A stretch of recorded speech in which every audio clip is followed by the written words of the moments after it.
So I've prepared one medium-sized onion, red onion, and a couple of cloves of garlic here. They're going to go into the pan first. So onions. There's garlic. Get them moving around. So this is forming the basis for the beans, and the mixture is going to want to stick together, so it's a good idea to try and keep everything as soft as possible. So I've got a little bit of water here, so you can just splash a little bit of water in, keeps things nice and soft. We like things nice and soft, Ash. So I'll let those brown a little bit for a minute. I've grated half a carrot here, so I'm just going to grate the other half. I'm just going to show you that if you cut the carrot into sizes this kind of size, it makes it much quicker to grate it, and it was quite boring. But this way you grate them side on, so it's a larger surface area. Whoops, there goes the knuckles. Don't worry about the little knobbly bits at the end there. I never do, Ash, I never do. So the onions and garlic should be nice and soft now. Starting to go brown, and I can get the carrots in there with it. Move them around, make sure that it's nice and mixed together. Yeah, and you can really feel that the water is making it a little bit softer. So I'm making a simple version of this recipe here, but if you wanted to, you could add any vegetables of your choosing. You could add mushrooms or pepper or anything that you fancy really. Just make sure to chop it down fine so it mixes together into a good lump. A good lump? They never say that on MasterChef. I'm going to add some spices to the pan. I've got cumin here, and I want to get 1 teaspoon of that. I'm just putting it into this little bowl to start with. 1 teaspoon of smoked paprika. Ooh, very posh.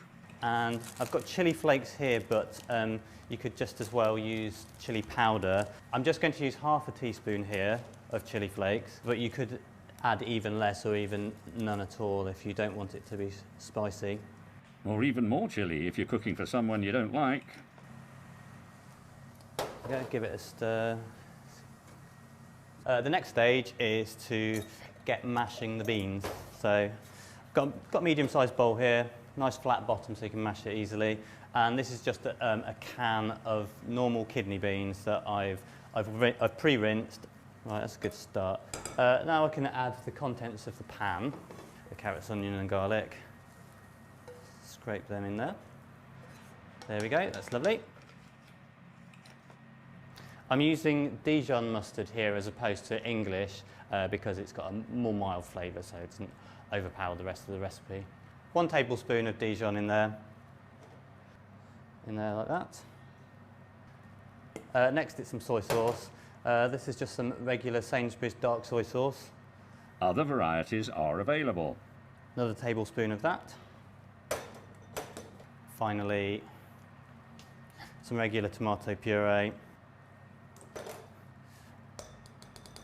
in there like that. So there's 75 grams of porridge oats here, regular porridge oats. So I can add that to the mix now.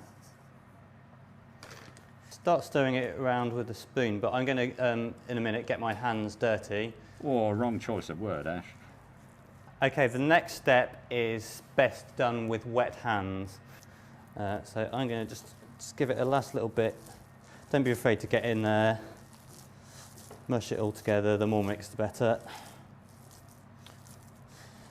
And the next step is to shape this into burger size portions. Okay, so just compact the burgers down around the edge. Now, if you've got time, ideally you would want to put these into the fridge now, which makes them hold together much better. So the combination of cooling down and having a bit of time to dry out makes them much better behaved in the pan. We don't want badly behaved burgers now, do we? So I'm going to have a go at frying these now and try and place that into the pan. Trying to do it gently so it doesn't break up. If I can give it a bit of a shake, then it spreads the oil around nicely. Okay, so I'm going to scrape up one of these burgers here and then transfer it to the pan. put it down gently so it doesn't break up. Right, I'm going to flip this burger now. That's lovely and brown. Just flip his mate. There we go. Lovely. Just going to pop a bit on the top sections there. Pop them on there like that. That's vegan mayo, by the way, and a little garnish completes the recipe. There we are, Ash's spicy bean burger.